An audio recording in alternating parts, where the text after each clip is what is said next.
Good afternoon everyone. तो सभी कैसे हो? तो आज हमारा टॉपिक है एलसीडी टीवी के ऊपर। तो इसमें हम देखेंगे इसके अलग अलग सेगमेंट कैसे वर्क करते हैं, उसके बाद हम उनकी फॉल्ट फाइंडिंग करेंगे। तो जैसे कि आप देख पा रहे हैं, यहाँ हमारा एलसीडी टीवी है जो हमने अलग अलग सेगमेंट अलग अलग कर दिए। तो यहाँ से हम शुरू करते हैं। जब हमारी मेन पावर जो आउटलेट से सप्लाई यहाँ को आती है, उसके बाद ये हमारा एसएमपीएस मॉड्यूल है। इसके अक्रॉस यहाँ फ्यूज़ लगे हैं और यहाँ पे हम देख पा रहे हैं यहाँ 4 ऑक्टो कपलर है। तो हम इससे समझ पाते हैं कि हमें चार वेरिएबल सप्लाई देगा, जो कि यहाँ लिखी हुई है, जैसे कि 5 वोल्ट, 12 वोल्ट, 8 वोल्ट या फिर 21 वोल्ट तक ये देगा। ये हमारा ओल्ड वर्जन है। तो इसके बाद ये सप्लाई जाती है यहाँ CFL, जो आप CFL, ये ओल्ड मॉडल LCD टीवी है। तो इसमें ये लगे हुए हैं, चौक लगे हुए हैं, जो कि अपने हाई CCFL ट्यूब को चलाने के लिए काम में आती है। वो ट्यूब आप यहाँ देख सकते हैं।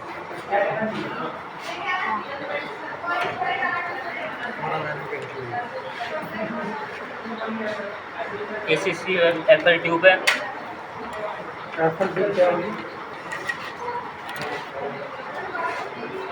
ये LED आती है अभी तो न्यू फोन में, लेकिन ये ओल्ड वर्जन है तो इसमें CCFL ट्यूब है। तो ये हमारा डिफ्यूज़र है जो लाइट को डिफ्यूज़ करता है, स्कैटर करता है एक हिसाब से। पहले नॉर्मल स्कैटर करता है, फिर हमारे पिक्सल को देने के लिए, ताकि हर पिक्सल पे सेपरेट अलग से प्रॉपर लाइटिंग जाए, इसके लिए 2 शीट अलग से लगी है। उसके बाद ये सेगमेंट है, यहाँ पे RGB और हॉरिजॉन्टल और वर्टिकल प्लेट लगे होते हैं। उसके बारे में मैडम आपको समझाएंगे, लेकिन उससे पहले ये मॉड्यूल आ जाते हैं। इसमें क्या होता है, इसमें हमें जो इनमें RGB और इन हॉरिजॉन्टल और वर्टिकल प्लेट को जो कंट्रोल करते हैं, जो हमारा पिक्सल डिज़ाइन करते हैं, जो हम देखते हैं। आजकल क्या होता है, हर 1 इंच में जितने पिक्सल होते हैं उस हिसाब से होता है। जैसे हमारे स्मार्टफोन के एमुलेट स्क्रीन में कम से कम 1 इंच में 1 इंच का जो ट्यूब बनाएंगे हम, पर इंच हमें 400 पिक्सल मिलते हैं। उसके हिसाब से हम मनी स्पेंड करते हैं। अगर हमें ज़्यादा पिक्सल चाहिए तो ज़्यादा मनी स्पेंड करेंगे। तो ये हमारा मेन मॉड्यूल है, जो इन कनेक्टर के हिसाब से, यहाँ भी कनेक्टर के हिसाब से कनेक्ट होता है, जो आगे इनको सप्लाई जाते हैं। और ये हमारे कनेक्टर्स हैं। इसमें अलग अलग सेगमेंट हो सकते हैं, जैसे कि ये डिस्प्ले के लिए, ये ऑडियो ड्राइवर के लिए, कुछ IR अपने रिमोट कंट्रोल के लिए, और कुछ एक्स्ट्रा फीचर भी आजकल आ रहे हैं, जैसे कि क्रोमकास्ट बिल्ट इन आते हैं, जो हमें वाईफाई मॉड्यूल के थ्रू मिलते हैं। जो यहाँ कुछ LCD में मॉड्यूल डाल सकते हैं, लेकिन कुछ में डाल नहीं सकते। तो आप देखते हो बाय लिंक आते हैं क्रोमकास्ट के, वो HDMI थ्रू के हम वर्क करा सकते हैं, क्योंकि HDMI में हम ऑडियो और विजुअल दोनों लेते हैं। बाकी आपको इस पिक्सल के बारे में मैडम से, जो हमारी डिस्प्ले होती है उसमें लिक्विड क्रिस्टल डिस्प्ले का यूज़ किया जाता है। क्या होती है, इसमें हम लिक्विड क्रिस्टल डिस्प्ले का यूज़ करते हैं। जैसे कि यहाँ से हमारी जो बैकलाइट आती है उसको हम कंट्रोल कैसे करते हैं। यहाँ पे हमारी डिफ्यूज़र शीट लगी होती है, जो हमारी बैकलाइट से प्रकाश आता है वो पूरी हर दिशा में एक तरह से फैला हुआ होता है। इसके जो स्पेक्ट्रम होते हैं वो चारों तरफ फैले होते हैं। उनको कंट्रोल करने के लिए हम डिफ्यूज़र शीट का यूज़ करते हैं, ताकि जो हमारा लाइट है एक वो प्रॉपर वे में जाए। उसके बाद ये जो हमारी डिस्प्ले होती है, जिसे हम LCD डिस्प्ले कहते हैं, इसमें मोस्ट इम्पॉर्टेंट होता है LCD, यानी कि लिक्विड क्रिस्टल। लिक्विड क्रिस्टल सबसे ज़्यादा इम्पॉर्टेंट होता है। जैसे कि हम जानते हैं, जो हमारे पदार्थ होते हैं वो 3 भागों में डिवाइड होते हैं, सॉलिड, लिक्विड और गैस। लेकिन इनके बीच में भी, जब हम सॉलिड और लिक्विड को देखते हैं, तो उनके बीच में भी एक पदार्थ पाया जाता है, जिसे हम लिक्विड क्रिस्टल कहते हैं। वही हम अपनी इस LCD टीवी में यूज़ करते हैं।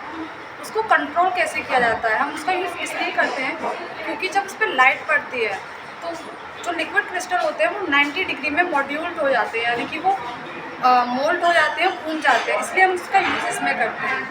लिक्विड क्रिस्टल के पेस्ट, जो एक तरीके का पेस्ट होता है, उसको हम 2 शीट के बीच में डालते हैं और उसे सैंडविच की तरह यूज़ करते हैं। जो हमारी पहली पोलराइज्ड फिल्म होती है वो वर्टिकल होती है, और जो हमारी दूसरी पोलराइज्ड फिल्म होती है वो हॉरिजॉन्टल होती है।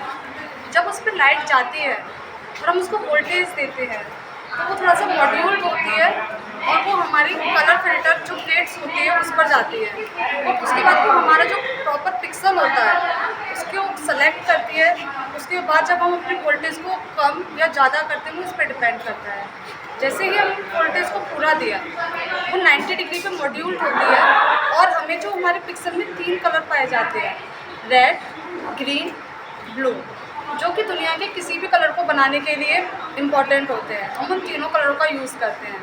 जैसे ही हम उन तीनों कलरों को 90 डिग्री पर घुमाते हैं, हमारी लाइट जाती है, वो पूरी वाइट हो जाती है और हमें एक वाइट कलर का प्रकाश देती है। लेकिन जब हमें कोई पिक्चर इस पर बनानी होती है पिक्सल पे, तो हम क्या करते हैं, उसमें वोल्टेज को कम या ज़्यादा करते हैं। जिससे हम वोल्टेज कम या ज़्यादा करते हैं, तो जो हमारा लिक्विड क्रिस्टल है वो हल्का सा कम होता है कहीं, जिससे जो हमारी स्क्रीन होती है इस पर स्पॉट्स आने लग जाते हैं और वो एक प्रॉपर अपना इमेज बनाती है।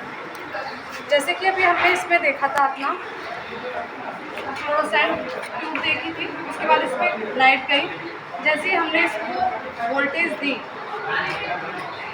ये हमारे पूरा ये जो आपको फाइबर कांच दिख रहा है, इसी पर हमारा लिक्विड क्रिस्टल लगा होता है, इसी पे हमारी हॉरिजॉन्टल और वर्टिकल दोनों प्लेट्स लगी होती है, इसी पर हमारा कलर फिल्टर भी इसी पर ही लगा होता है।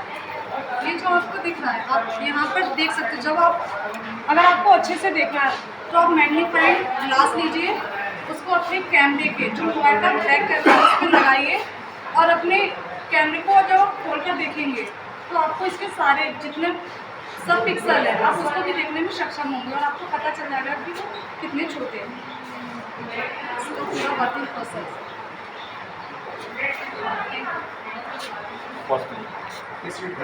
कांच की होती है, जिस पर हम सारे जो अपने शीट्स लेयर को लगाते हैं।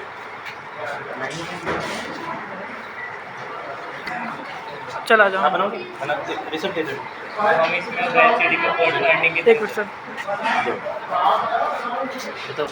पोर्ट बाइंडिंग में हम देखते हैं जहाँ पे हमारी एलसीडी पहले माउंट है, तो हम पहले वॉल सॉकेट में चेक करें कि हमारी सप्लाई आ रही है नहीं। उसके बाद हम एलसीडी की तरफ जाएंगे, अगर वहाँ सप्लाई आ रही है तो हम वायर कनेक्टर चेक करेंगे, उसकी वायर की पूरी कंटिन्यूटी देखेंगे जो इस सॉकेट की तरफ आ रही होगी। अगर वो वायर भी ओके है, उसके बाद हम इस एलसीडी को खोल के अंदर एसएमपीएस देखते हैं कि उसमें क्या खराबी हो सकती है। तो उससे पहले हम देखते हैं यहाँ डीवीआर होता है, जो सप्लाई ये हमारी अर्थिंग की है जो बॉडी में कनेक्ट होगी, और ये फेस न्यूट्रल की है। तो पहले डीवीआर है, उसके अक्रॉस फ्यूज़ है। हम सबसे पहले फ्यूज़ देखते हैं। फ्यूज़ हम निकाल के हम मल्टीमीटर की सहायता से यहाँ और यहाँ इसकी कंटिन्यूटी दे सकते हैं। ये अगर ये बीप कर रहा है तो ओके है, अगर नहीं कर रहा है तो ये डैमेज है। उसके बाद हम डीवीआर चेक करते हैं। तो डीवीआर हम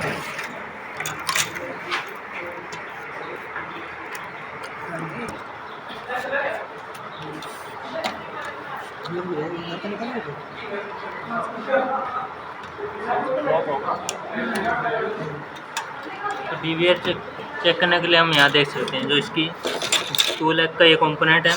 तो यहाँ हम चेक कर, अगर एक कंटिन्यूटी दिखा रहा है तो मतलब ये शॉर्ट हो चुका है। ये शॉर्ट किस वजह से होता है, जब जैसे बिजली वगैरह गिरती है तो हाई वोल्टेज एकदम इंटेंस आता है, तो ये शॉर्ट हो जाता है और हमारे बाकी कंपोनेंट को बचा लेता है। उसके बाद हम चेक करते हैं, इसमें हम फिजिकली देखते हैं कोई कैपेसिटर वगैरह ख़राब है, अगर लीकेज है तो वो थोड़ा उखड़ा हुआ मिले या लीकेज हुआ मिलेगा। कई बार फट के बाहर भी आ जाते हो। तो हम सारे कैपेसिटर देख सकते हैं, ऊपर सब ओके हैं यहाँ पर। उसके बाद हम उस पर चेक करते हैं। ये ड्राइवर, ये रेक्टिफायर है हमारा, जो भी हीट सिंक पे लगा होता है ताकि ये कंपोनेंट ठंडे होते रहे, ख़राब ना हो। उसके बाद हम उस पर देख सकते हैं, ओके।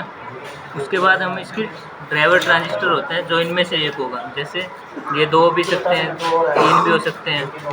वो क्या करते हैं, जब हमारा ये रेक्टिफायर के थ्रू डीसी लेते हैं, उसको हम स्विचिंग कराते हैं इस ट्रांसफार्मर की हेल्प से। तो स्विचिंग करा के हम आगे ज़्यादा आउटपुट लेते हैं।